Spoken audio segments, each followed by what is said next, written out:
La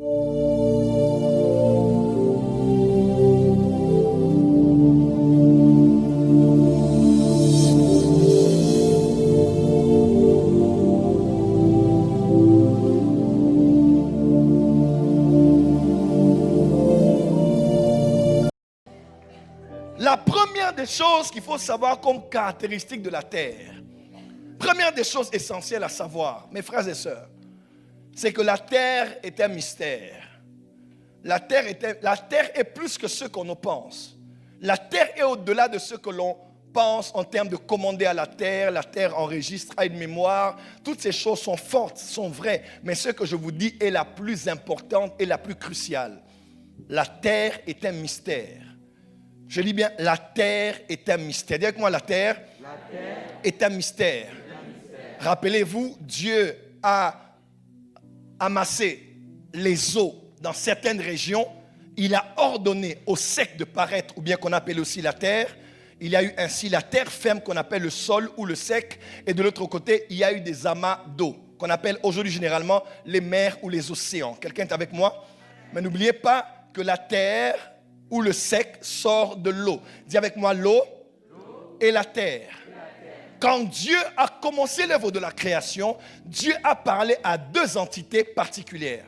Il a voulu créer les poissons, il a voulu créer les oiseaux. Qu'est-ce que Dieu a fait? Dieu a parlé aux eaux. Même pour les oiseaux. Il a parlé aux eaux. Il a ordonné aux eaux et les êtres qui vivent dans les eaux ont été créés et qui volent dans les airs ont été créés. Dieu ne les a pas créés. Il les a créés, mais en ordonnant à une entité qu'on appelle eau de pouvoir produire cela. Quelqu'un est avec moi? J'ai demandé le verset. Il a ordonné aux eaux de pouvoir produire cela. Verset 20. Dieu dit que les eaux produisent en abondance des animaux vivants et que les oiseaux volent sur la terre. Il a ordonné que les eaux produisent les oiseaux, que les eaux produisent les animaux vivants. Dieu a-t-il créé les poissons et les oiseaux? Oui. Mais il les a créés par une entité qu'on appelait eau. Aussi, Dieu veut créer quoi? Il veut créer les animaux. Il veut créer les reptiles, les animaux terrestres, toutes leurs espèces. Dieu parle à la terre. Dieu ne dit pas que les animaux paraissent. Non. Dieu parle à la terre de produire les animaux. En d'autres termes, Dieu, le Dieu qui a créé Père, Fils et Saint-Esprit, a créé en accord avec la terre, a créé en accord avec les eaux. Et de manière étrange, au verset 26, Dieu dit, puis Dieu dit, faisons l'homme à notre image et à notre ressemblance. La théologie protestante et évangélique nous a instruit que lorsque Dieu disait « faisons l'homme », il parlait au Père, Fils, Saint-Esprit. Ce n'était pas un nous majestueux. C'était la Trinité qui se parlait comme ils ont aussi dit, maintenant que l'homme est devenu comme nous, comme ils ont aussi dit dans Genèse chapitre 11, descendons et faisons quoi? Confondons leur langage. Que dans le verset 26 du chapitre 1, Dieu parlait seulement au Père, au Fils et au Saint-Esprit. Moi, j'ai eu une autre lumière sur ce verset. Quand Dieu dit « faisons l'homme à notre image, à notre ressemblance », il n'y a pas que le Père, le Fils et le Saint-Esprit qui parlaient. Le Père, le Fils et le Saint-Esprit parlaient en associant l'eau et la terre.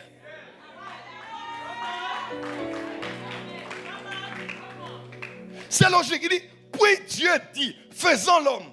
Après avoir parlé à qui? Après avoir parlé à la terre. Après avoir parlé à qui? Après avoir parlé aux eaux. Comment? Puis après cela, il dit, faisons l'homme. Il parle à qui? Il parle à la terre et il parle aux eaux. Qui parle? Père, Fils, Saint-Esprit. Co-éternel, co-créateur. Est-ce que les eaux sont des créateurs? Non. Est-ce que la terre est créateur? Non. L'eau et la terre sont des assistants de la création. Sont des entités qui ont assisté à la création, qui ont participé à la création. Voilà pourquoi, quand Dieu a voulu former l'homme, il n'a pas créé l'homme par la parole. Il a pris une salopette à la place de son vêtement de fin lin. Il a retroussé ses manches. Il est allé à la terre. Il a formé l'homme de la poussière de la terre. Et cette terre venait des eaux. Voilà pourquoi l'homme qui est devenu une âme vivante n'avait pas que le corps, l'âme et l'esprit, mais il avait aussi de l'eau en lui. Pourquoi? Parce que Dieu a utilisé l'eau et la terre pour le créer.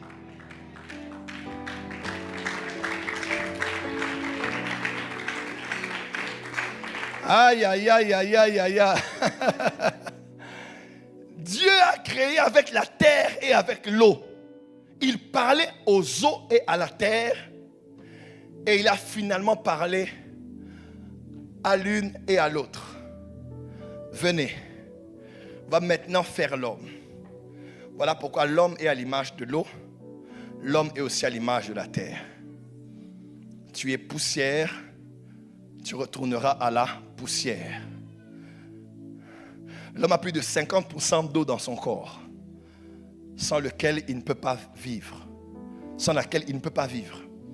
Il doit toujours s'hydrater parce qu'il a besoin d'eau, d'une manière ou d'une autre.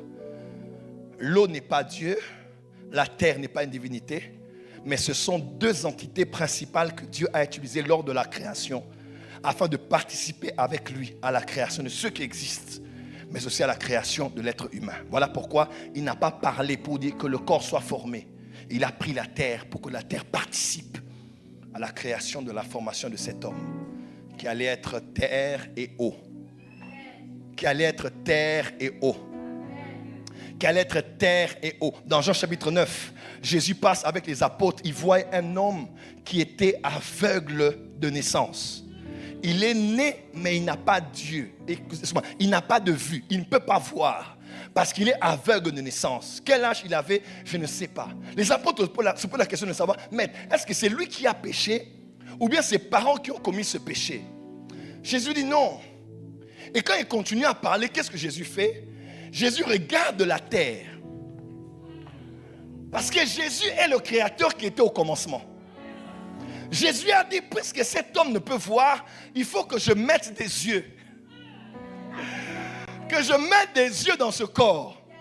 Mais je vais alors coopérer encore. Je vais coopérer encore avec l'élément terre. Alors Dieu a regardé la terre. Il dit, à part la terre, il faut l'eau. Et Jésus a craché sur la terre. Il a pris l'eau et la terre. Il a mélangé.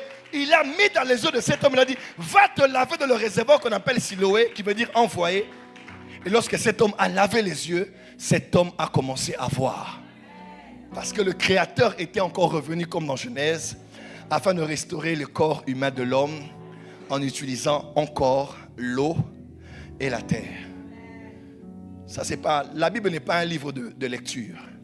La Bible est un livre de révélation. On ne lit pas la Bible comme on lit Paris Match. C'est un livre de Réma. Il faut aller au-delà de ce qu'on connaît. Il y a des révélations, des mystères pour ceux qui ont un certain âge spirituel. À la porte des cieux, on grandit. Dis à ton voisin, la terre et l'eau. Voilà pourquoi il y a des niveaux où quand tu commences à prier, Dieu dit prends l'eau. Pourquoi, même si nous sommes sauvés en Jésus-Christ, Dieu exige qu'on passe par les eaux du baptême. Au-delà de la dimension symbolique de la chose, il y a une dimension mystique, spirituelle. L'eau participe toujours aux grands événements de Dieu jusqu'à ce jour. Quand Dieu veut faire, il utilise l'eau. Baptisé d'eau et d'esprit. Dis à ton voisin, ce soir, nous allons utiliser la terre. Qui a la terre ici avec lui? Qui a la terre? Je te dis, si tu n'as pas ta terre ce soir, dimanche, viens avec la terre. La terre que tu auras en main te sera donnée. Ne te pose pas la question de savoir comment aurai-je l'argent, je ferai comment, papa. Toi, obéis seulement. Quand tu obéiras, tu verras la main de Dieu. Tiens ton voisin, dis voisin, la terre. Dis encore voisin, la terre. Plus fort voisin, la terre. Deuxième chose à savoir, la terre n'a pas le fait d'être un élément de la création. Une entité utilisée par Dieu pour participer à la création. La terre a aussi comme pour caractéristique d'être dominé par un esprit dominant. Très important. On ne peut pas posséder une terre tant qu'on n'a pas réalisé qu'il y a des hommes forts sur chaque terre. Marc 5, verset 9. Et il lui demanda, quel est ton nom? Légion est mon nom, lui répondit-il, car nous sommes plusieurs. Et il le priait instamment de ne pas les envoyer hors du pays. Dis avec moi, les esprits ne voulaient pas aller hors du pays. Question, pourquoi ils ne voulaient pas aller hors du pays? Dis, Seigneur, on est d'accord, sonde de ce corps, mais ne nous envoie pas hors du pays. Parce que hors du pays n'était plus leur juridiction. Ces esprits régnaient à Gadara, qui était face à face à la mer. Ainsi, quand ils sont entrés dans les pourceaux sont allés se jeter dans la mer. C'était les seuls endroits où ces esprits pouvaient se mouvoir. Chaque esprit domine sur un territoire, chaque esprit domine sur un secteur. Je vais posséder la terre, on va prier pour cela, oui. Je vais acquérir cette terre, régner à Nanterre, régner sur les Champs-Élysées où j'ai mon magasin, régner là où je travaille ici, là où je travaille là-bas. Quelqu'un peut dire amen? À part le fait de prier sur la terre, je dois avoir la conscience qu'il y a des esprits qui sont là depuis des temps immémoriaux. Et il faut qu'ils soient délogés. Et ce que j'aime, c'est que Dieu a donné à Israël une terre habitée. Parce que Dieu aime les conquérants. La conquête ne veut pas dire prendre possession d'une terre. Ça veut dire déloger les propriétaires et récupérer la terre pour soi et y établir l'autel de l'Éternel pour que cette terre devienne à Yahweh. La conquête, ce n'est pas juste, non, maintenant je suis en France, je domine en France, non. La conquête, c'est j'arrive en France, je commence à tuer, à renverser les autels qui en France, je commence à affaiblir les esprits et à les bouter hors du périmètre cellulaire. Quelqu'un m'entend? Et je commence à établir maintenant l'autel de Dieu et le règne de Dieu là où je règne. J'aimerais dire à quelqu'un ce soir, tu dois savoir qu'il y a des esprits qui règnent dans le quartier où tu es, dans la région d'où tu viens. Et si tu veux dominer en Martinique, en Guadeloupe, en Haïti, tu veux dominer au Mali, en Côte d'Ivoire, à Marseille, à Liège, au Luxembourg, à Gutenberg, où que ce soit, tu dois avoir la conscience qu'il y a des esprits qui règnent sur les terres. Et ça, c'est important. Prophète, pourquoi est-ce que je rêve souvent des animaux? Des fois, les rêves des animaux n'ont rien à voir avec des esprits qui sont contre toi. Les rêves des animaux, c'est généralement des esprits qui sont dans un environnement. On était au mariage hier. On est passé par plusieurs quartiers. Je regardais les quartiers, je priais dans mon esprit. Je priais dans mon esprit. Je rentre à la maison, je vois des esprits terribles quand je dormais. Je dis, oh! Je dis, mais les esprits là que je vois font quoi ici chez moi à la maison? Ma maison est déjà sanctifiée. Et l'Esprit de Dieu me dit, non. Tu étais passé juste parce que tu es une autorité spirituelle. Quand tu es passé dans certaines régions là, il y avait les esprits qui étaient là. Si tu passais sans prier, tu pouvais les déranger encore, sans plus. Mais comme tu as commencé à prier, tu les as dérangés là. C'est ainsi que dans ton songe, tu as vu l'état spirituel des régions par lesquelles tu étais passé en Belgique. Des fois, les rêves que tu vois n'ont rien à voir avec toi. C'est l'état du lieu où tu es. C'est l'état de la maison dans laquelle tu habites. Et généralement, ces esprits-là se manifestent comme des animaux. Amen. Ce soir, nous allons bouter dehors tous les esprits qui règnent sur cette terre. Dis amen très fort. Alors, 5 choses rapidement. 5 choses. Et on va prier ici. Qui est béni? Comment commander à la terre? 5 manières bibliques de commander à la terre. Écrivez avec moi. Première manière. Il faut commander par le pouvoir des pensées. Quand tu veux posséder une terre, tu dois la posséder par des commandes au moyen du pouvoir des pensées. Proverbe 31, verset 16. Elle pense à un champ et elle l'acquiert. Du fruit de son travail, implante une vigne. Genèse 13, verset 14 à 15. L'Éternel dit à Abraham, après que Lot se fut séparé de lui, lève les yeux et du lieu où tu es, regarde vers le nord et le midi, vers l'orient et l'occident. car tout le pays que tu vois, je te le donnerai à toi et à ta postérité. Dis amen très fort. Tu n'as pas dit amen. Dis amen très fort. Lorsque Dieu t'a créé à son image, à sa ressemblance, qui t'a créé, le Créateur, Dieu t'a aussi doté du pouvoir de créer. Mes enseignements, ceux qui peuvent le suivre vont le suivre. J'ai un leader que je suis en train de sortir sur les énergies spirituelles. Il est déjà fin prêt, il est déjà tout fini. J'attends juste d'avoir les moyens pour faire l'impression et puis pour le mettre sur le marché. Les énergies spirituelles. Quand le Créateur a créé l'homme, il a mis dans l'homme 3 dimensions ou 3 niveaux ou 3 lieux par lesquels l'homme peut créer. 1. L'homme créé par les pensées. 2. L'homme créé par la parole. 3. L'homme créé par le sexe. Le pouvoir de la création que Dieu a donné à l'homme réside dans ces 3 dimensions. 1. Dans les pensées de l'homme, dans les paroles de l'homme et dans le sexe de l'homme. Par le sexe de l'homme, il peut créer un humain. Il peut créer. Quelqu'un me suit? Par la parole, il peut créer. Par la parole, il peut créer. La mort et la vie sont au pouvoir de la langue. Ce que tu dis, c'est ce qui va arriver. Ce n'est pas la pensée positive. Parce que le Dieu créateur t'a créé comme lui. Il a créé par sa parole. Tu peux créer par ta parole. Et troisièmement, les pensées. Parce que les pensées sont créatrices. Les pensées sont des paroles dans le monde des esprits. Quand tu penses, tu crées. Quand tu penses, tu crées. Ce n'est pas de la loi de l'attraction. Ils ont imité ce qu'il y a déjà en Dieu. Tu crées par tes pensées. Quelqu'un peut dire amen?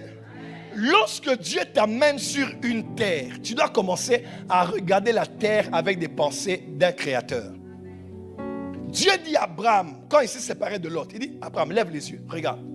Tout ce que tu es en train de voir là, regarde, aussi loin que tu vois. Si tu vois une terre, aussi loin là que tu vois, aussi loin que sera ta possession. Ce que tu vois, c'est ce que je vais te donner.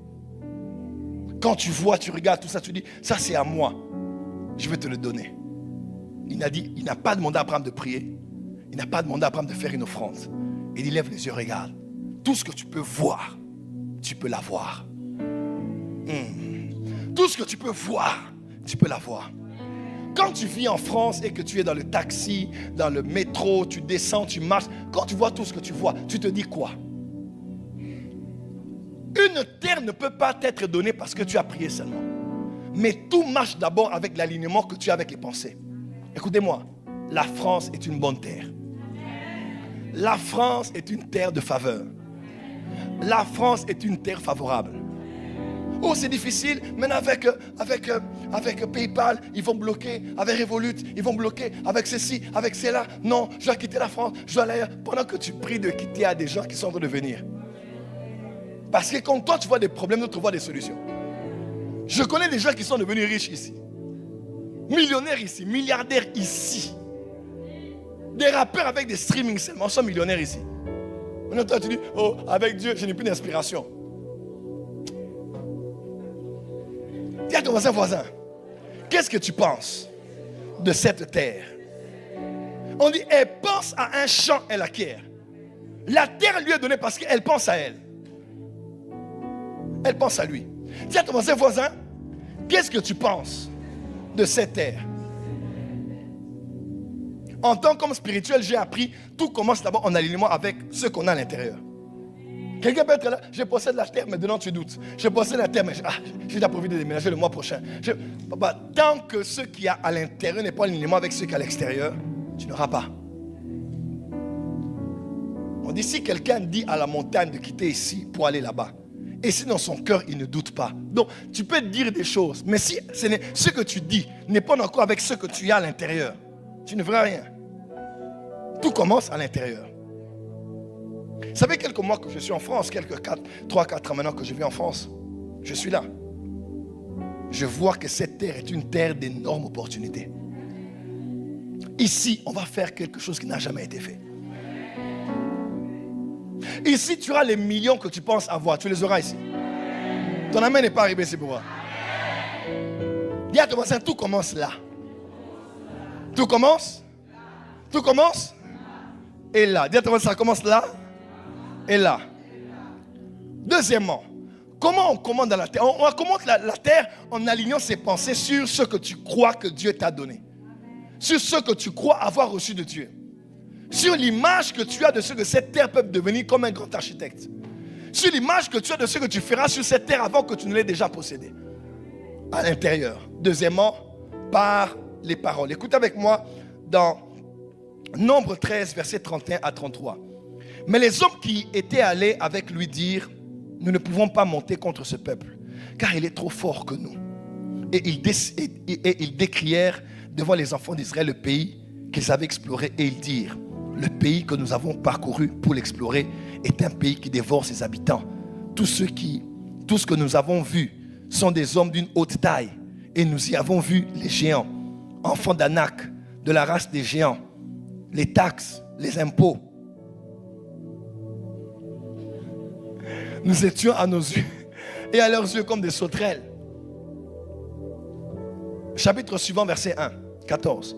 Toute l'assemblée éleva la voix et poussa des cris. Et le peuple pleura pendant toute la nuit. Parce que ceux qui ont mené les rapports de la terre promise ont donné un rapport négatif. Les gens ont dit: pardon, on va aller mourir là-bas pour rien. Ils ont commencé à pleurer. Toute la nuit, le peuple a été influencé par ce mauvais rapport. Verset 6 à 8. Et parmi ceux qui avaient exploré le pays, Josué fils de Nun et Caleb fils de Jephunné déchirèrent leurs vêtements. Ils parlèrent ainsi à toute l'assemblée des enfants d'Israël: le pays que nous avons parcouru pour l'explorer est un pays très bon. Dis à ton voisin: la France c'est très bon. Dis: la France est très bonne. Excellente. Verset 8. Si l'Éternel nous est favorable, il nous mènera dans ce pays et il nous le donnera. C'est un pays où coule le lait et le miel. Tu ne peux posséder une terre que celle sur laquelle tu parles positivement. C'est un principe spirituel. Tu veux régner en France, tu dois bien parler de la France. N'appelez pas conjuration ce que ce peuple appelle conjuration. Si tu veux posséder la France, tu dois commencer à bien parler de... Ne sois pas là en train de murmurer. Toi, tu es un espion. Tu vas aller influencer tes enfants pour rien. Influencer ton mari pour rien, à se décourager. Avoir envie de déménager. Faut être, quand Dieu t'appelle à être leader, tu dois être comme un Josué et un Caleb. C'est vrai qu'il y a des géants. C'est vrai qu'il y a des fils d'Anak. C'est vrai que c'est compliqué pour les documents. C'est vrai qu'on va te serrer par l'État, te serrer par la loi. C'est tout ce qu'ils avaient dit et qui était vrai. Mais dans le monde de la foi, on ne s'attarde pas sur la réalité, mais sur la vérité. Eux, ils ont dit: mais qu'est-ce que vous racontez?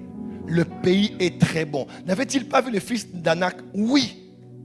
N'avait-il pas vu les géants? Bien sûr que oui. Mais ils ne se sont pas attardés à parler des challenges et des défis. Ils ont parlé des opportunités. Ils ont parlé de ceux qui étaient bien. Tu ne peux pas, écoute-moi, voilà pourquoi. Sors de la mentalité de râler. Hein? Dis à ton voisin: arrête de râler. S'il y a une chose que je n'aime pas depuis que je suis en France, c'est cette mentalité pourrie, satanique, où tout le monde râle.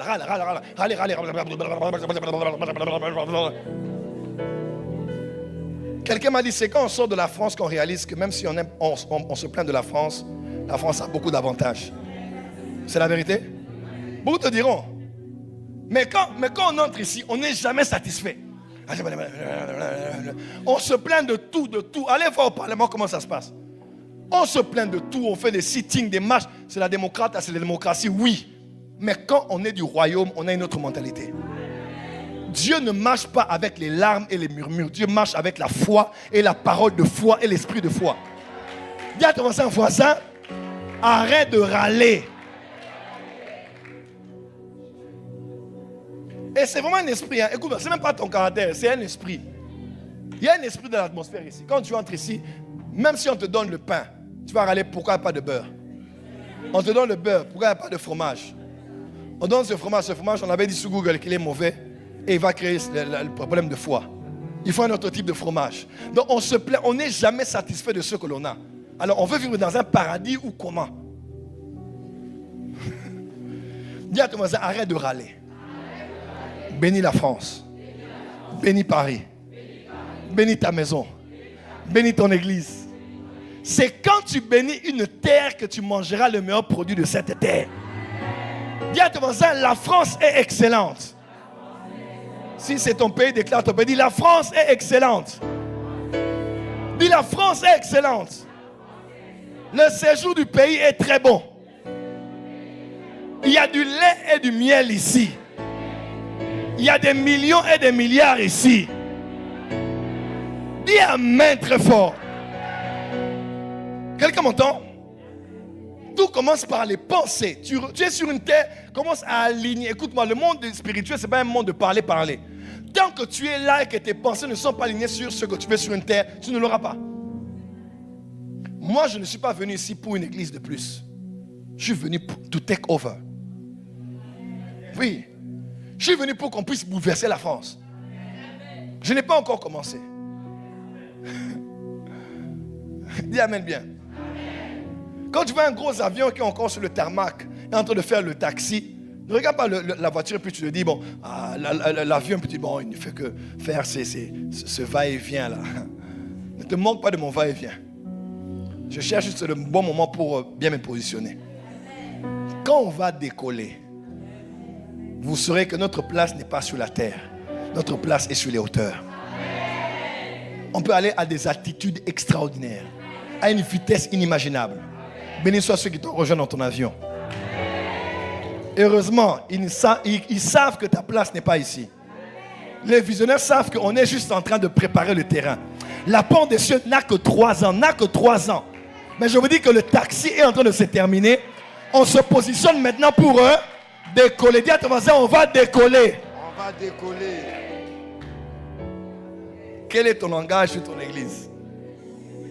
Quel est ton langage sur ton foyer? Il y a des femmes qui vous poussez vos maris à l'extérieur parce que vous râlez tout le temps. Est-ce que je dis aux hommes de sortir de la maison, d'aller faire l'adultère? Non. Mais il y a un principe qui est clair. Vaut mieux vivre sur le toit d'une maison que d'être dans la maison avec une femme querelleuse. En d'autres termes, quand il y a trop de bruit à la maison, l'homme a tendance à aller chercher la paix à l'extérieur. Tu rentres à la maison, l'homme est déjà fatigué là. Il faut savoir, quand on parle à un homme, comment on le parle. Il n'a même pas encore mangé.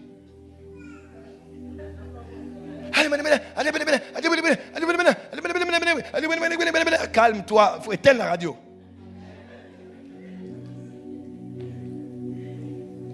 Il y a un homme au Congo, sa femme faisait tellement de bruit, il allait dans un bar. Ceux qui connaissent les bars en Afrique, il y avait des baffles, tout ça, la musique était trop forte. Le gars part, il dort devant une baffle, il dort là, il fait la musique, hein? Il dort là, et la musique jouait. Il dort, mais les gens disent, bon, comment tu peux dormir là, il y a la baffle?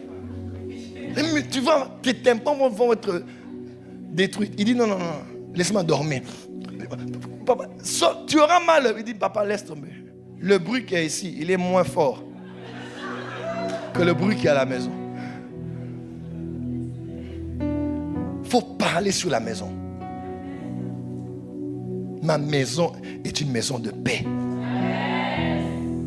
Ma maison est propre, c'est une maison de paix, c'est une maison de joie. Quand on a des problèmes, on arrange avec Dieu. Quand on se dispute, on pardonne. La paix, des fois, c'est juste un choix. C'est vrai. C'est juste une question de choix. Je choisis d'être en paix chez moi. Est-ce que tu sais que le bonheur, c'est une volonté? Si tu veux être malheureuse dans le mariage, tu le seras. C'est seulement la volonté. On entre dans le mariage pour chercher à être heureux. Crée ton bonheur. Crée ta joie. Si tu attends que l'autre sourie pour que tu sois dans la joie là, tu vas être malheureuse toute ta vie. Fais des choses que tu aimes faire. Habille-toi comme tu veux. Fais du bien à ta femme ou à ton mari. Mais sois dans la joie. Vis. Moi, je suis un homme heureux. En tout, je suis bien. Ceux qui me connaissent savent. Quand ma parents dit, Daddy, tu vas bien? Moi, je n'ai jamais de problème. Mes problèmes, c'est moi les problèmes de l'église. Non, ceux qui sont avec moi savent. Papa a toujours raison. Deuxième loi, papa n'a jamais de problème. Je ne suis qu'assujetti par les soucis qui me donnent les églises. Je n'ai pas de problème. Je n'ai jamais de problème. Moi, jamais de problème. Papa, ce monde-là, tu vas déjà à l'école. Tu es encore petit, tu vas faire les mathématiques. Vous commencez un cours où il y a des problèmes. Donc nous sommes configurés à vivre avec des problèmes. Il y a tout le monde, laisse les problèmes. Entre dans les solutions. Acclame très fort là où tu es. Rapidement, avant qu'on puisse prier. Rapidement. Quantième point? Quantième?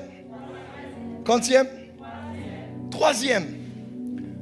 Lorsque tu veux posséder une terre, c'est capital de savoir, on possède une terre aussi en priant sur cette terre, mais dans une position stratégique. Dans une position géographiquement stratégique. Je m'explique. Nous sommes à Sarcelles. Où est le centre de Sarcelles? Où est le plus grand supermarché de Sarcelles? Où est le plus grand rond-point de Sarcelles? Ma maison est à Sarcelles, mais je vais posséder mon territoire de la maison et de l'avenue à Sarcelles. Au lieu de ne prier que sur la maison, je dois chercher les lieux stratégiques qui influencent toute la vie de Sarcelles. La gare, par exemple. Tout le monde passe par la gare. L'arrêt de bus, tout le monde passe par l'arrêt de bus. Le plus grand hôpital, tout le monde s'y retrouve. Carrefour, quelque part, tout le monde y va. N'est-ce pas?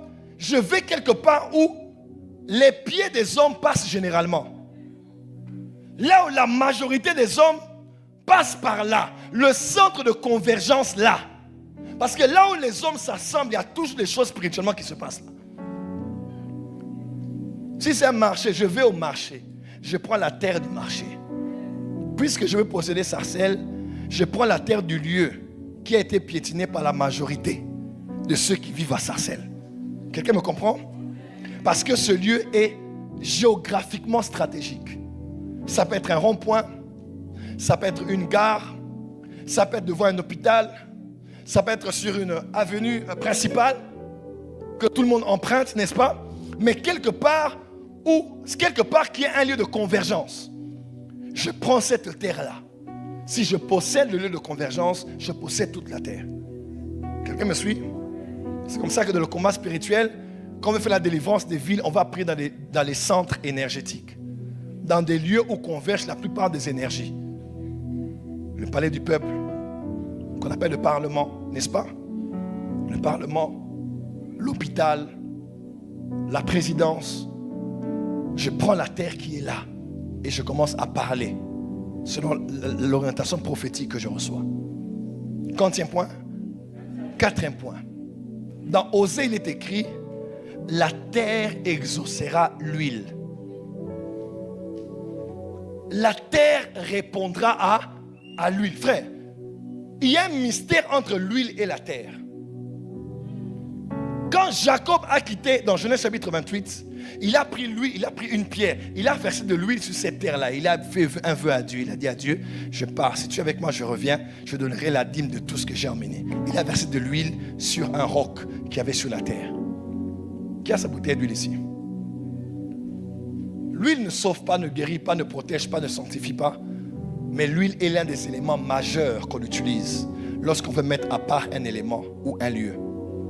Depuis l'époque du tabernacle, depuis l'époque des sacrificateurs, quand on voulait mettre à part quelque chose pour Dieu, uniquement pour Dieu, on faisait quoi? On utilisait l'huile. Et ce soir, on va utiliser l'huile. Tu iras à la maison ou au travail. Écoute-moi bien. Je vais vous donner les instructions tout à l'heure. Cinquième point. Cinquième.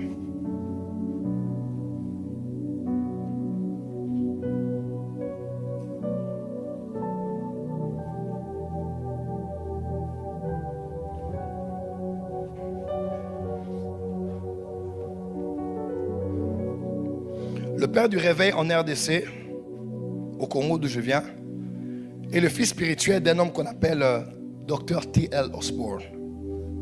Cet homme a été influencé par le ministère de William Marion Branham. C'était un pentecôtiste, un grand missionnaire. On l'appelle même le grand-père de l'évangélisation en Afrique. Il était le père spirituel de Benson Idahosa au Nigeria. Idahosa est le père spirituel de Bishop Oyedepo, pasteur Christopher Kilome, pasteur Enoch Adeboye, apôtre Johnson Suleiman. La plupart des hommes de Dieu du Nigeria sont issus du ministère de Benson Idahosa. Et lui est le fils spirituel de Tel Osborne, dont je parle ici. Tel Osborne a aussi mis au monde un fils qui s'appelait Alexandre Aidini Abala. C'est le père du réveil au Congo et dans plusieurs autres pays. Cet homme de Dieu, quand il faisait ses croisades, c'est plus tard qu'on a compris. Partout où il allait faire une croisade, il avait découvert une clé spirituelle. Là où il devait faire une croisade, à la veille, il y avait des intercesseurs qui allaient dans des sites pour prier, n'est-ce pas? Comme René Bonke le faisait. Mais il y a une chose qu'il faisait toujours à part l'intercession du lieu et l'organisation logistique. Il cherchait où étaient les pauvres de la ville. Il cherchait où étaient les indigents de la ville. Dans chaque ville où il se rendait. Il les rassemblait, il faisait la nourriture, il les nourrissait. Il prenait des dons, il les donnait. Et après, il allait faire la croisade. Quand il se levait et il disait, c'était pas un homme éduqué, intellectuel, il disait Kati Kajina Naïso. En Swahili, ça veut dire au nom de Jésus. Au nom de Jésus. Les miracles qui se faisaient là étaient incroyables. Cet homme avait un don de miracle. Même Idaosa disait de son vivant, entre mon frère et moi, la grâce des miracles est plus chez mon frère que chez moi. Le problème, c'est que chez nous, on n'a pas documenté son ministère comme Idaosa, on a fait avec lui au Nigeria. Mais c'était un homme d'une grâce incroyable. On dit, une fois Idaosa et Aidini Abala étaient quelque part devant un chantier, je crois, et un homme travaillait sur le chantier et il est tombé.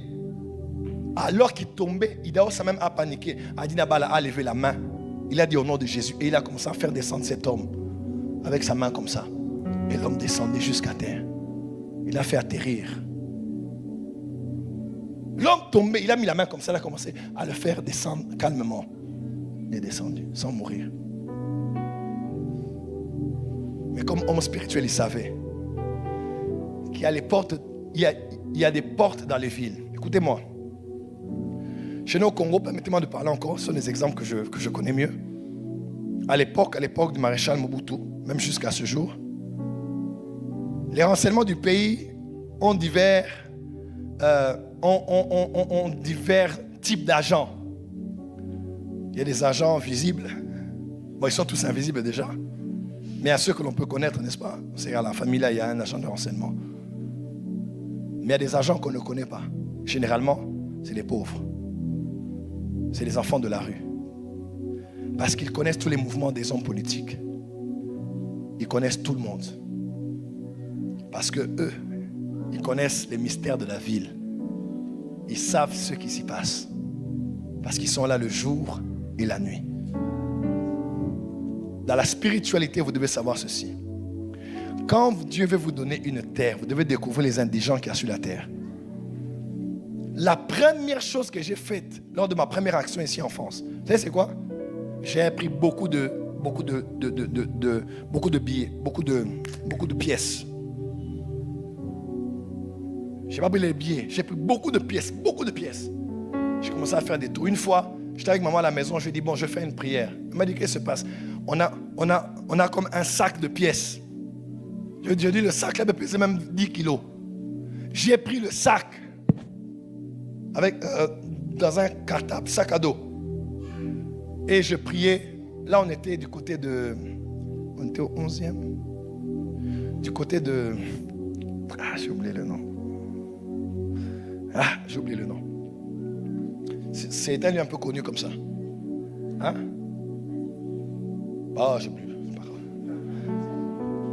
Non, il y a beaucoup de noms comme ça. J'allais quelque part, je vois les pauvres, je donne. Et je faisais des prières. Et moi-même, je sais. Je ne l'ai pas fait pour dire à quelqu'un. Mais je vous donne juste... S'il n'y avait pas de live, ça aurait été même mieux. Mais je vous donne des secrets ici. Quand tu veux posséder une terre, touche ceux qui habitent la terre, qui souffrent dans la terre, afin de subvenir à leurs besoins, sans qu'il n'ait une dette envers vous. Donnez à ceux qui ne peuvent pas vous rendre. Et laissez leur cœur et leur bouche vous bénir. Si tu veux posséder une terre, à part la prière, à part les pensées, à part l'huile, à part les déclarations, à part tout ce que tu fais là, localise la terre dans laquelle tu es, soit en train de travailler, n'est-ce pas?